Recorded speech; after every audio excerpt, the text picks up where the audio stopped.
السلام علیکم ورحمۃ اللہ وبرکاتہ۔ آج کا ہمارا موضوع ہے حضرت علی رضی اللہ تعالیٰ عنہ۔ حضرت علی ابن ابو طالب خلفاء راشدین میں چوتھے خلیفہ تھے۔ آپ رضی اللہ تعالیٰ عنہ کا دور خلافت 656 عیسوی سے 661 عیسوی تک تھا۔ آپ کے والد کا نام ابو طالب اور والدہ کا نام فاطمہ بنت اسد تھا۔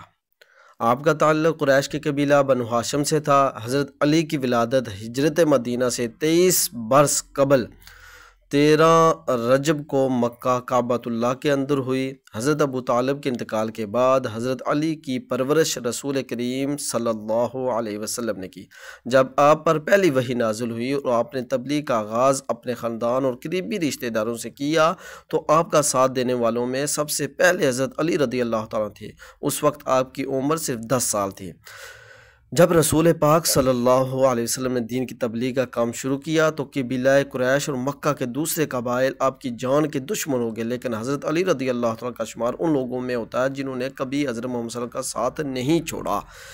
رسول پاک صلی اللہ علیہ وسلم اللہ کے حکم سے جس رات مکہ سے مدینہ کی طرف ہجرت کر رہے تھے تو آپ کے خون کے پیاسے اور جان کے دشمنوں آپ صلی اللہ علیہ وسلم کے گھر کا گھیراؤ کر لیا۔ اس رات رسول پاک کے بستر پر حضرت علی رضی اللہ تعالیٰ سو رہے تھے، دشمن ہی سمجھ رہے تھے کہ آپ گھر میں موجود ہیں۔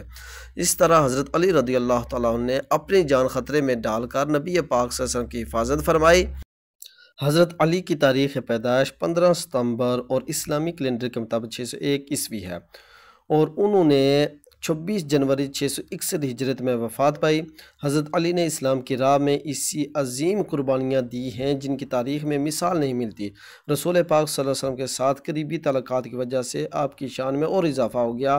آپ رضی اللہ عنہ کو رسول پاک کی وراثت اور نسل کو اپنے 2 بیٹوں حضرت حسن، حضرت حسین اور حضرت زینب کے ذریعے جاری رکھنے کا اعزاز حاصل ہوا۔ حضرت عثمان کی شہادت کے بعد حضرت علی کی خلافت کے عظیم مرتبے پر فائز ہوئے۔ حضرت علی نے نظام حکومت کو اسلامی اصولوں کے مطابق اور سنت کی روشنی میں چلایا۔ آپ کی خلافت سے پہلے ہی امت مسلمہ مختلف فرقوں میں بٹ چکی تھی۔ اس درینہ مسئلے کو حل کرنے کے لیے حضرت علی نے بھرپور جدوجہد کی، لیکن صورتحال بگڑتی چلی گئی اور لوگوں کی بڑی تعداد آپ کی دشمن ہوگی۔ 40 ہجری میں آپ کے دشمن نے آپ پر اس وقت حملہ کیا جب آپ کوفہ کی مسجد میں نماز ادا کر رہے تھے۔ اس سے آپ شدید زخمی ہو گئے اور کچھ ہی دن بعد زخموں کی تاب نہ لاتے ہوئے اپنے خالق حقیقی سے جا ملے۔ 21 رمضان المبارک آپ نے جام شہادت نوش فرما گئے۔